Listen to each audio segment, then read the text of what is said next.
The survival instructor's mandibles clicked with what Kira had learned to recognize as Zathari amusement.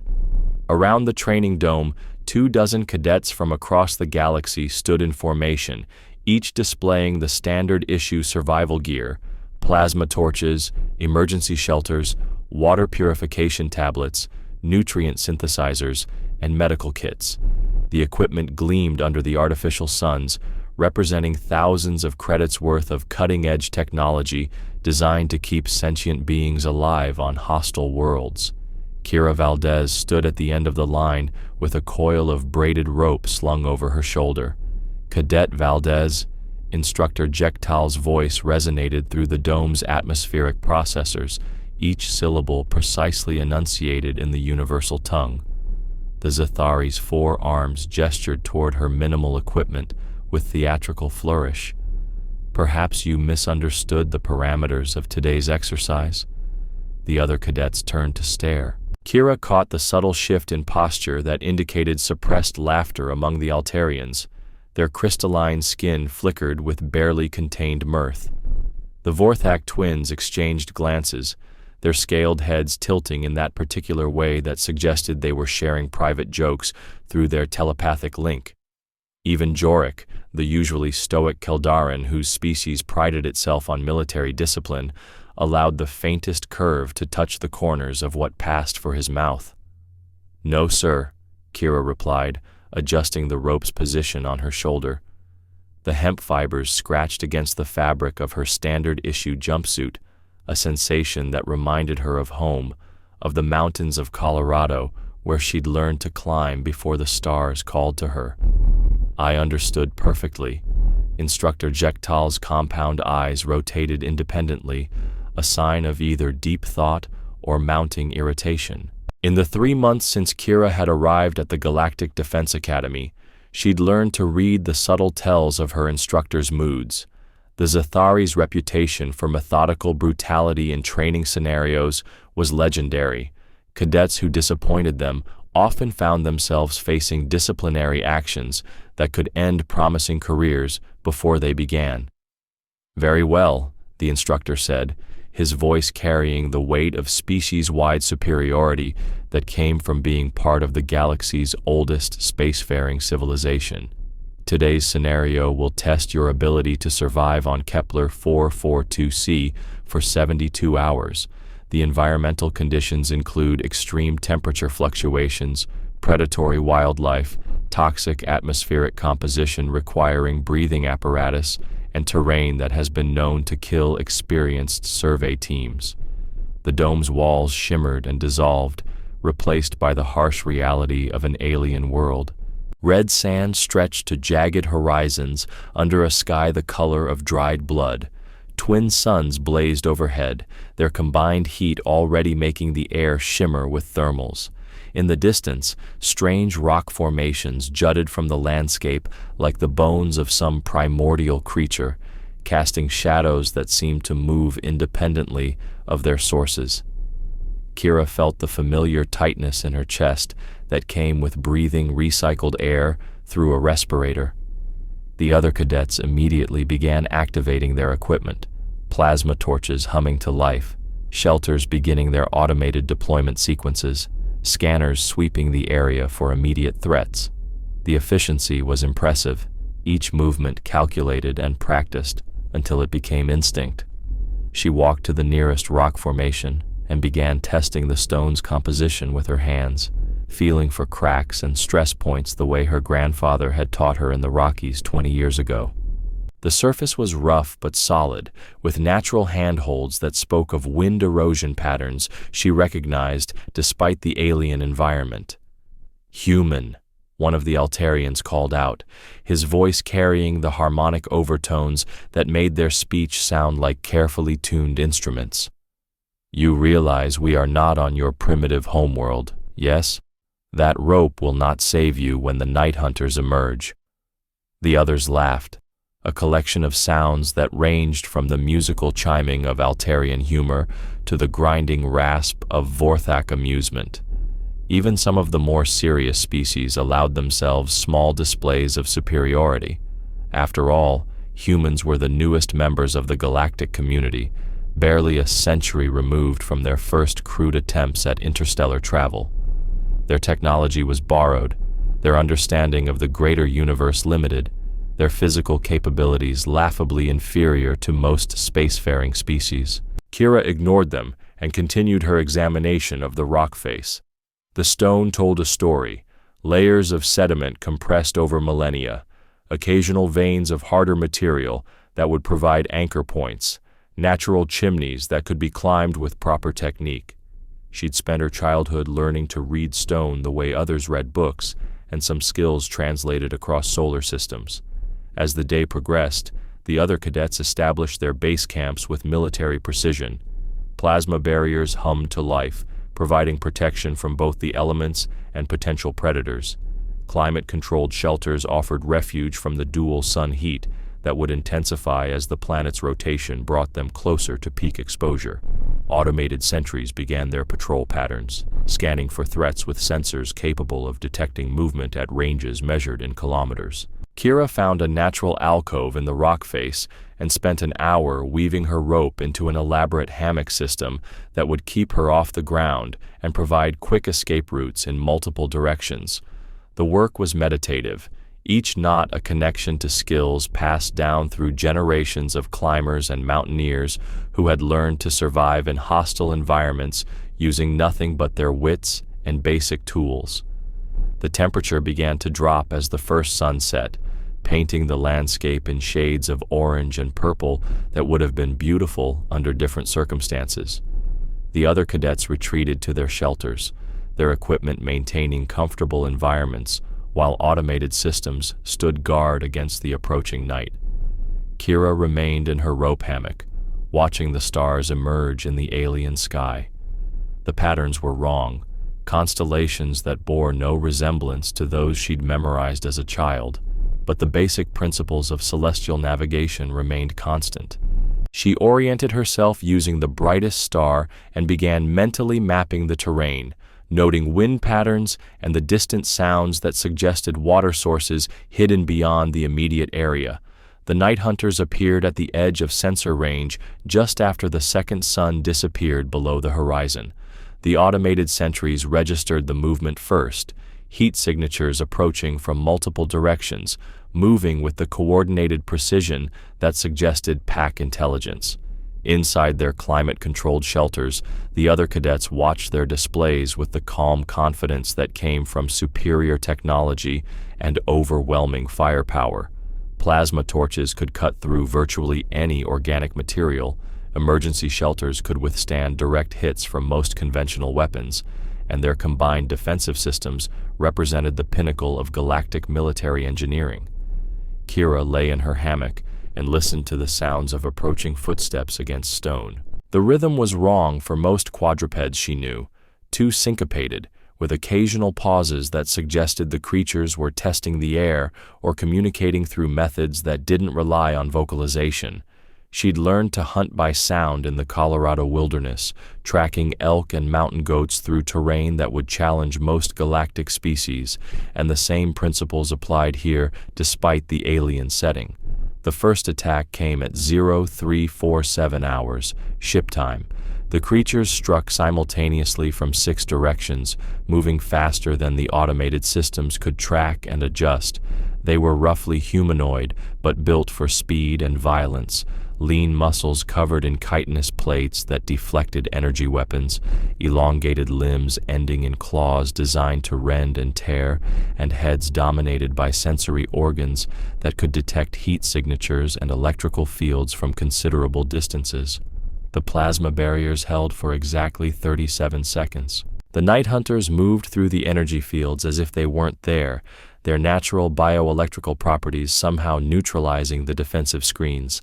Emergency alerts filled the air with warning chimes and automated voices reciting threat assessments in multiple galactic languages. The first shelter fell to coordinated strikes from 3 creatures working in perfect harmony, razor claws finding weak points in the protective shell, while a 4th hunter disabled the power coupling with surgical precision. Jorik emerged from his compromised shelter with military bearing intact, his service rifle tracking targets with Keldaran discipline. His first shot took one of the creature's center mass, the plasma bolt punching through chitinous armor to expose the soft tissue beneath. The Night Hunter staggered but didn't fall, ichor streaming from the wound as it continued its advance with single-minded purpose. The Altarian twins attempted to establish a crossfire pattern, their movements graceful and coordinated as they'd been trained, but the creatures adapted faster than military doctrine could compensate. What worked against sentient opponents who relied on strategy and self-preservation failed against predators driven by instinct and hunger. The Night Hunters flowed around the cadets' defensive positions like water finding its way downhill, always seeking the path of least resistance. Kira remained motionless in her hammock, suspended 15 feet above the ground in a web of rope that blended into the natural shadows of the rock formation. Her breathing was controlled, her heartbeat steady, every muscle relaxed in the way her grandfather had taught her during those long nights when they'd waited for game trails to yield their secrets. Movement attracted attention, and attention meant death in environments where humans weren't the dominant predators. Below her, chaos unfolded with the terrible efficiency of natural selection. The Vorthak twins tried to use their telepathic coordination to outmaneuver a pair of hunters stalking them through the rocks, but the creatures seemed to anticipate their mental communication, always staying one step ahead of coordinated strikes. Their weapons fire lit up the night in brilliant flashes that only served to better illuminate targets for the pack's next wave of attacks.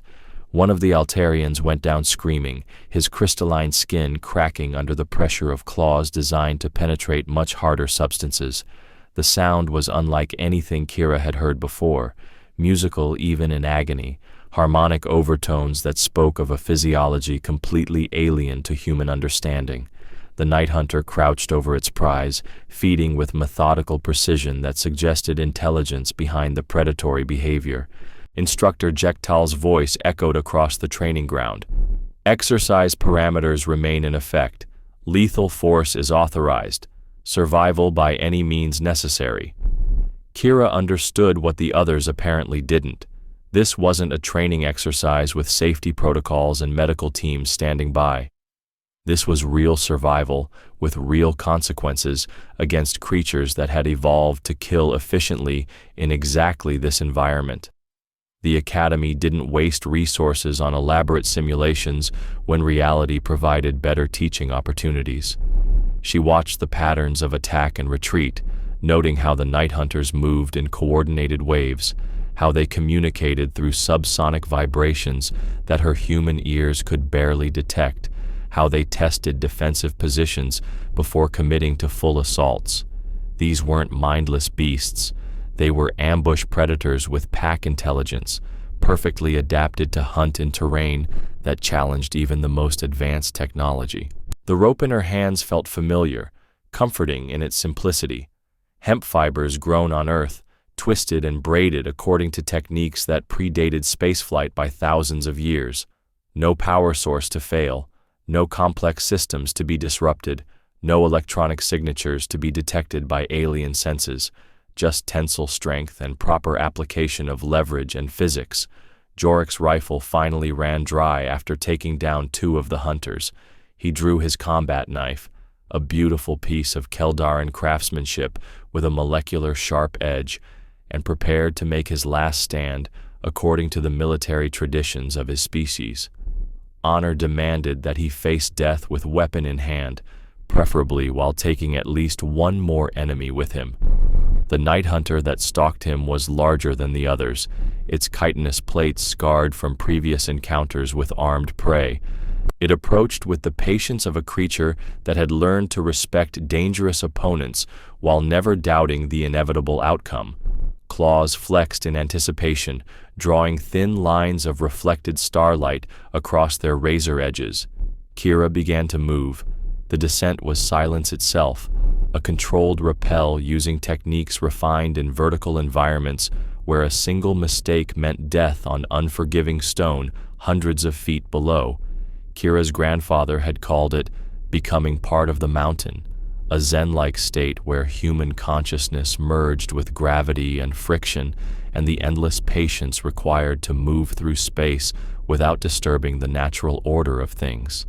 The night hunter stalking Jorik never saw her coming. The loop of rope settled around its neck with the precision of a Wyoming rancher bringing down a steer, the knot cinching tight against chitinous plates that had evolved to deflect energy weapons but offered no protection against simple mechanical compression. Kira's momentum carried her past the creature in a controlled pendulum swing that added her full body weight to the noose's grip, the hemp fibers groaning under stress but holding fast. The hunter's claws scraped frantically against stone as it was hauled off its feet, powerful legs kicking empty air while its brain struggled to process this new form of attack. No energy signature to track, no electronic systems to disrupt, no heat source to target, just primitive physics applied with expert precision to achieve lethal results. Jorik stared in shock as the creature that had been moments away from gutting him dangled from an improvised gallows, its death throes gradually subsiding into stillness. The Keldaran's military training had prepared him for many forms of combat, but watching a human kill a superior predator using nothing but plant fiber and leverage challenged his understanding of tactical possibilities. "Holy void," he whispered in his native tongue, then switched to Universal Standard. "How did you—" "Later," Kira said, already preparing her next knot. The remaining night hunters had noticed their pack member's death and were converging on their position with renewed aggression. "Can that rifle fire single shots?" Jorik checked his weapon's status display. 3 rounds remaining in the power cell, maybe 4 if I adjust the beam intensity. "Make them count." The next hunter came up the rock face with the fluid grace of a creature born to vertical movement, claws finding purchase in cracks that human hands couldn't even detect. Its approach was methodical, calculated. It had learned from watching its packmate's death and wouldn't make the same mistake of allowing itself to be caught off guard by strange human tactics. Kira waited until it reached the midpoint of its climb before releasing a pre-tied slipknot that fell around its torso like a lasso, the loop tightening around its midsection where the chitinous plates offered gaps for flexibility. The hunter's own climbing motion pulled the knot tight, and suddenly it found itself fighting both gravity and an opponent who understood how to use mechanical advantage against superior strength. The creature tried to cut through the rope with its claws, but hemp fibers were surprisingly resistant to slashing attacks, especially when under tension that distributed cutting forces across multiple strands. Each severed thread only redistributed the load to its neighbors, and the hunter's struggles only pulled the noose tighter around its vital organs. "Impossible," one of the surviving Altarians breathed, his harmonic voice carrying overtones of disbelief. "Primitive tools cannot overcome evolutionary superiority." A third night hunter appeared at the edge of their defensive perimeter, moving with the caution of a predator that had suddenly realized it might be facing another apex species. The creature's head swiveled between Kira's position and the bodies of its packmates, sensory organs processing information that didn't fit its understanding of how prey was supposed to behave. Kira began working with a longer section of rope, her hands moving in patterns learned during countless hours of practice in environments where equipment failure meant death. The motions were automatic, muscle memory encoding skills that transcended planetary origins. She wove what her grandfather had called a widowmaker, a running knot designed to tighten under pressure until it achieved terminal results. The hunter below her position had stopped struggling, its body hanging limp in the hemp noose that had compressed vital organs beyond the point of recovery. The sight should have been horrifying. A sentient creature dead by hanging, killed using methods that predated galactic civilization by millennia. Instead, the other cadets found themselves looking at Kira with something approaching awe. Jorik's next shot took down a hunter that had been flanking their position, the plasma bolt catching it in the head and ending its participation in the battle with clinical efficiency. 2 shots remaining, multiple targets still moving through the darkness beyond the reach of their improvised stronghold. "They're regrouping," he reported, his voice carrying the professional calm of a soldier who had found his footing in chaos. "Adapting their tactics based on what they've observed." "Good," Kira said, testing the strength of her latest knot. "Means they're smart enough to be afraid." The surviving night hunters had indeed pulled back to assess this new threat.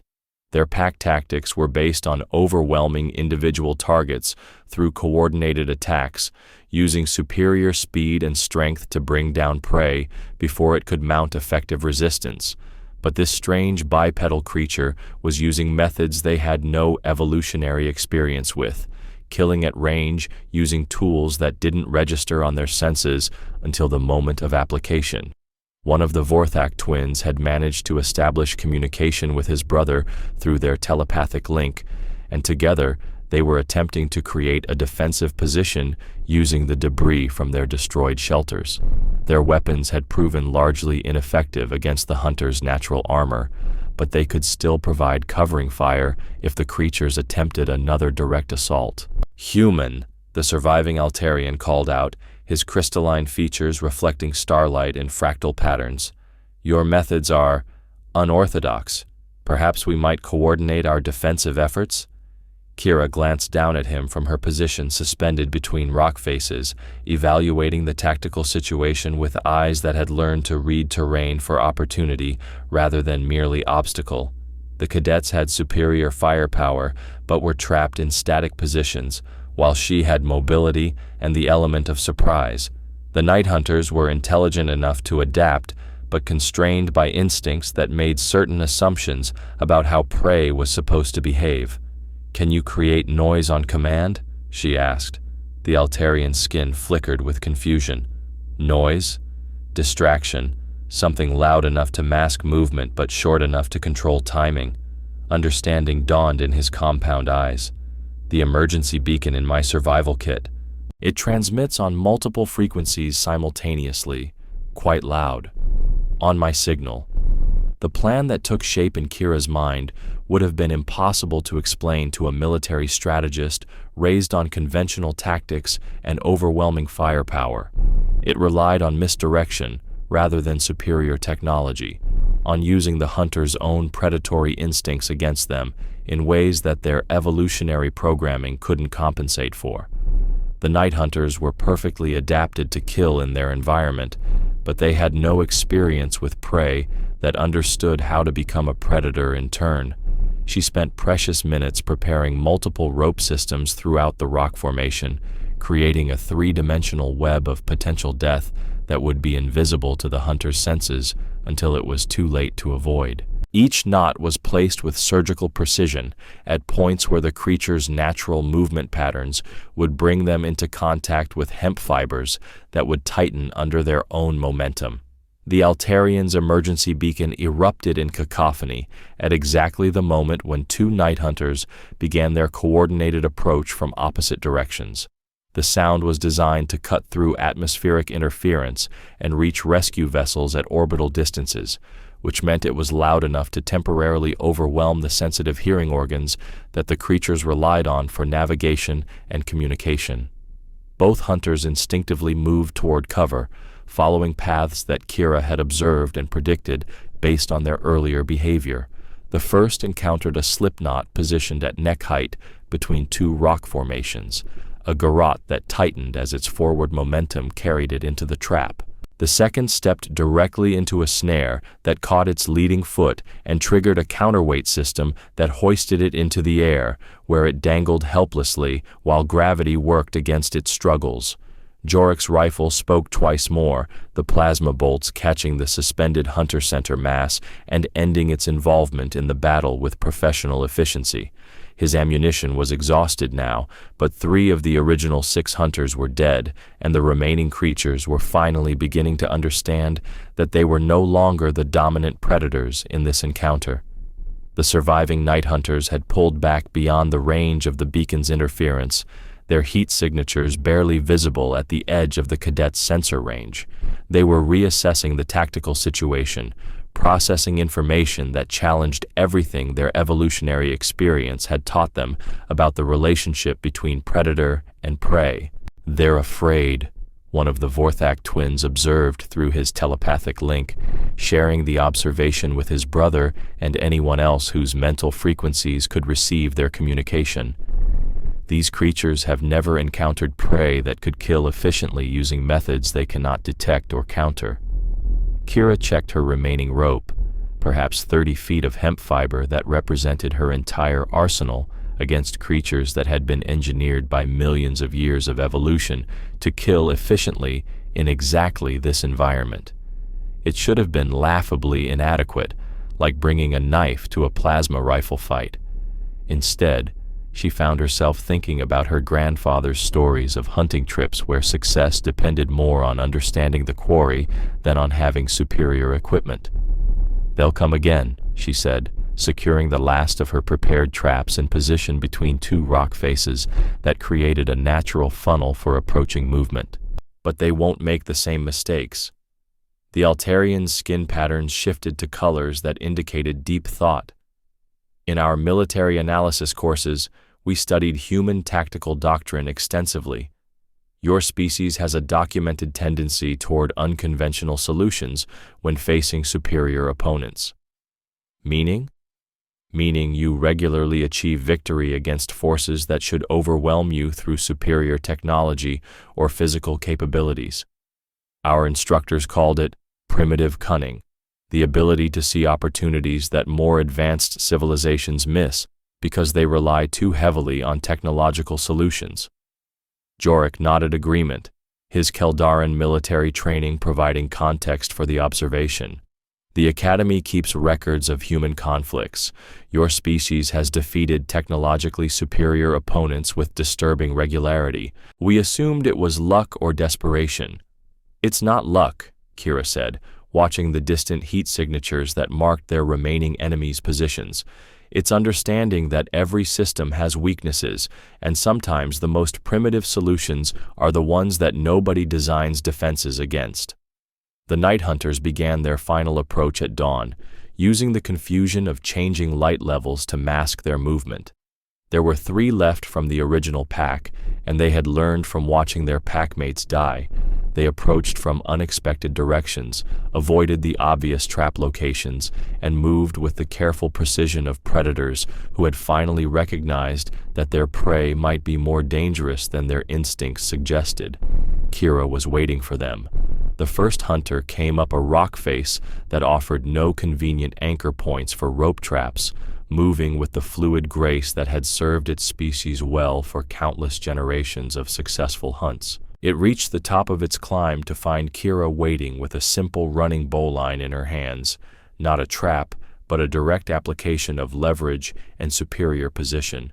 The loop settled over the creature's head just as it emerged from its climb, when all 4 limbs were committed to maintaining its grip on stone and couldn't be used for defense.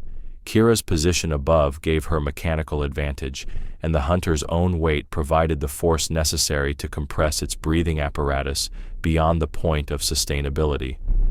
The second hunter tried to use its packmate's death as a distraction, approaching from behind while Kira was occupied with her kill. It had learned to move silently, to mask its heat signature, to approach with the patience of a predator that understood stealth.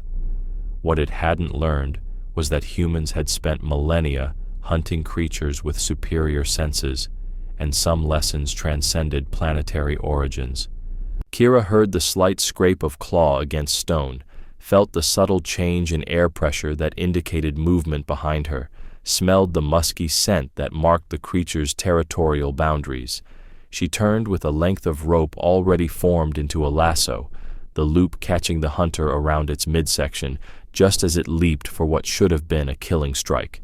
The impact drove both hunter and human to the ground in a tangle of limbs and rope and desperation, the creature's claws raking across Kira's jumpsuit while she fought to maintain her grip on the hemp fibers that represented her only chance of survival.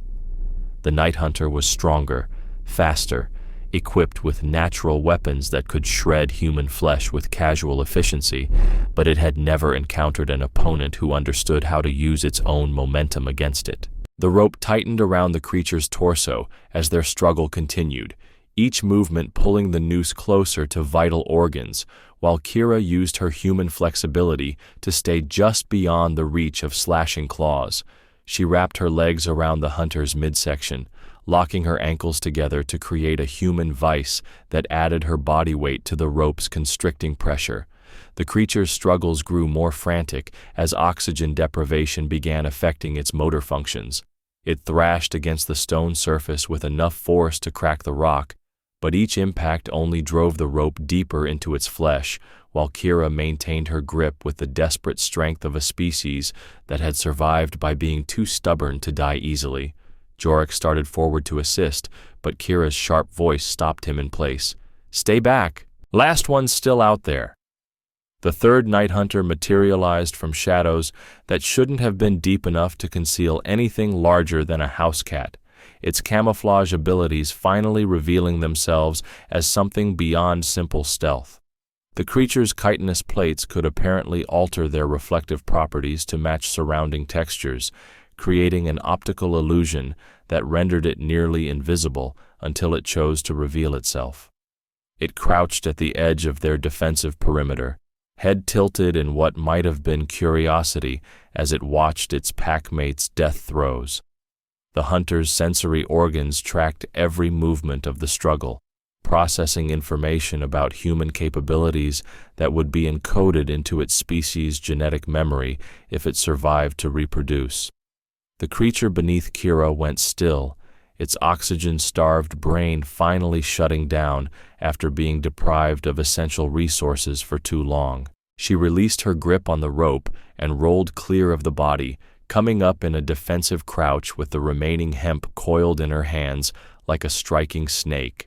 The final hunter approached with the careful patience of a predator that had learned to respect its prey. It moved in short rushes, followed by long pauses, testing for reactions and weaknesses, while staying just beyond what it had calculated as the effective range of rope-based weapons. The creature's intelligence was evident in its tactical approach. It had observed enough to understand that direct confrontation favored the strange human's unconventional methods. "5 dead," Kira said conversationally, her voice carrying across the training ground with the calm confidence of someone who had found her element despite impossible odds. "How many more in the pack?" The hunter's head swiveled toward her voice, sensory organs focusing with laser intensity on her position. It didn't respond, couldn't respond in any language the cadets would understand, but its body language suggested recognition that it was facing something unprecedented in its evolutionary experience. Instructor Jektal's voice echoed from hidden speakers. "Exercise will conclude in 15 minutes. Survival parameters remain in effect until time expires." The night hunter seemed to understand that its window of opportunity was closing. It began to circle their position with increasing speed, testing reaction times and looking for openings while staying just beyond effective range of human reflexes. The creature had learned from watching its packmates die, and it wasn't going to make the same mistakes that had proven fatal.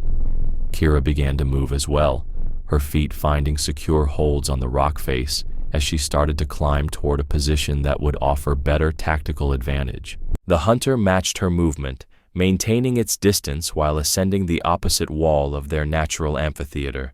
Both predators now acknowledged each other as equals, a mutual recognition that this encounter would be decided by skill rather than the accident of superior evolution. The Altarian's skin patterns shifted to colors, indicating intense fascination. Remarkable, the creature is learning human tactical methods in real time. "And she's learning its movement patterns," Jorik observed, his military training allowing him to recognize the subtle positioning that marked 2 apex predators maneuvering for advantage. "This isn't random anymore. They're both hunting." Kira reached a position roughly 30 feet above the training ground, her rope coiled and ready for deployment. The hunter had achieved a similar height on the opposite wall, its claws finding purchase in handholds that her human fingers couldn't even see. They faced each other across the gap like gunfighters in some ancient Western story, each waiting for the other to make the first commitment to action. The creature leaped first, launching itself across the intervening space with the explosive power of muscles designed for exactly this kind of assault. Its trajectory was perfect, its timing flawless, its execution the culmination of millions of years of evolutionary refinement. The attack should have been impossible to counter, arriving faster than human reflexes could respond. Kira had anticipated the move 3 seconds before it began, reading the subtle shift in the hunter's posture that preceded its commitment to action. The lasso was already in motion when the creature left its perch, the loop spreading in a perfect circle that intersected the hunter's flight path at exactly the moment when it couldn't alter course. The rope caught the night hunter mid-leap, the noose tightening around its neck as momentum carried it past Kira's position and over the edge of the rock face. What followed wasn't a clean hanging. It was physics applied with brutal efficiency, the creature's own kinetic energy transformed into the force necessary to compress its breathing apparatus beyond the point of recovery. The hemp fibers groaned under the sudden load, but held fast. Kira had calculated the braking strength of her equipment against the creature's estimated mass and velocity, leaving just enough margin for error to account for the variables that couldn't be precisely measured. The knot she'd chosen was designed to slip until it achieved maximum compression, then lock in place regardless of subsequent forces applied. The hunter's struggles grew weaker as oxygen deprivation took its toll, powerful limbs that had seemed capable of rending steel becoming increasingly uncoordinated as its brain shut down non-essential functions in a desperate attempt to preserve core consciousness. The creature's death was neither quick nor merciful, but it was absolutely certain. Silence settled over the training ground like a shroud, broken only by the whisper of alien wind across stone and the distant hum of the dome's environmental systems. 6 night hunters lay dead, their bodies scattered around the rock formation in testament to the effectiveness of techniques that predated galactic civilization by thousands of years. Hemp rope and human cunning had proven superior to evolutionary advantages refined across geological timescales. Instructor Jektal materialized from concealment with the fluid grace that marked Zathari movement, his 4 arms clasped behind his back in a gesture that indicated deep contemplation. The compound eyes that could track individual dust particles in motion focused on Kira with an intensity that suggested he was re-evaluating fundamental assumptions about human capabilities. "Exercise concluded," he announced, his voice carrying across the transformed landscape with formal precision. "Medical teams are en route for casualty assessment. All surviving cadets will report to debriefing chambers within the hour." The other cadets approached Kira's position with the careful respect generally reserved for dangerous and unpredictable forces of nature. Their equipment had failed them, their training had proven inadequate, their technological superiority had been rendered meaningless by creatures that simply ignored the advantages of advanced civilization. The human had succeeded where they had failed, using methods so primitive that most galactic species would have considered them archaeological curiosities. 6. Jorek said quietly, his Keldaran military bearing unable to completely mask his amazement. "You killed 6 night hunters using nothing but plant fiber." 7, Kira corrected, pointing to the creature still hanging from her improvised gallows. "The big one's still twitching, but it'll be dead before the medical teams arrive." The Altarian's crystalline features reflected the alien sunlight in patterns that hurt human eyes to look at directly. "Our tactical analysis computers are designed to model battlefield outcomes based on weapons capabilities, force ratios, and technological advantages. None of our projections included variables for this." "Maybe that's the problem," Kira suggested. coiling her remaining rope with the methodical precision of someone who understood that equipment maintenance was the difference between life and death in hostile environments. "You're thinking like civilized beings who've forgotten what it means to be prey." Instructor Jekyll approached with the measured pace of a being who had witnessed something that challenged his fundamental understanding of interspecies capabilities. His compound eyes tracked every movement of Kira's hands as she prepared her equipment for storage, cataloging techniques that would need to be included in future training scenarios. "Cadet Valdez," he said, his voice carrying undertones that might have been respect in a creature capable of such emotions.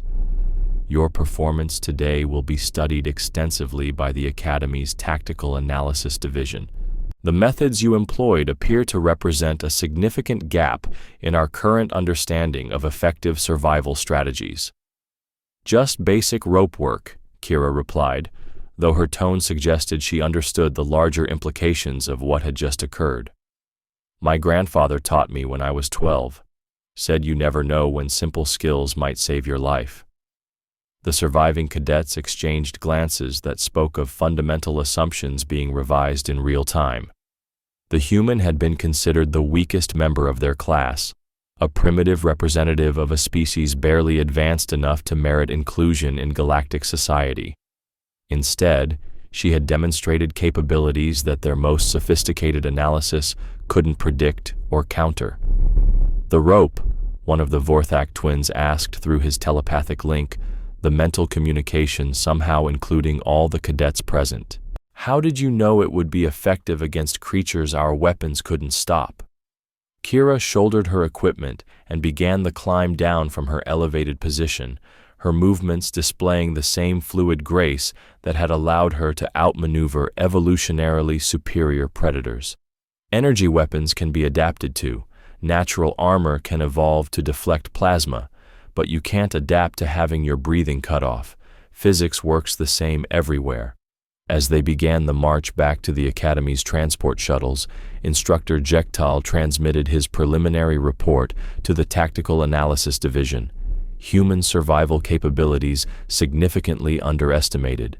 Recommend immediate revision of training protocols to include primitive methodology studies. Subject displayed predatory adaptability previously unobserved in galactic species surveys." The other cadets walked in subdued silence, processing the implications of what they had witnessed. The human who had been the subject of their gentle mockery had demonstrated that technological superiority meant nothing if you couldn't adapt to circumstances that fell outside the parameters of your experience. Simple tools applied with expert knowledge had proven superior to weapon systems that represented the pinnacle of galactic engineering. Behind them, the Night Hunters' bodies would be collected by research teams eager to understand how such efficient predators had been killed using techniques that predated interstellar travel. The hemp rope would be analyzed for properties that might explain its effectiveness, though the real answer lay not in the material, but in the human understanding of how to apply it. As their transport lifted off from the alien surface, Kira looked back at the rock formation where she had made her stand against creatures that should have killed her easily. The Academy would update their training protocols, other cadets would learn to respect human capabilities, and she would be remembered as the student who brought rope to survival class and used it to redefine what was possible.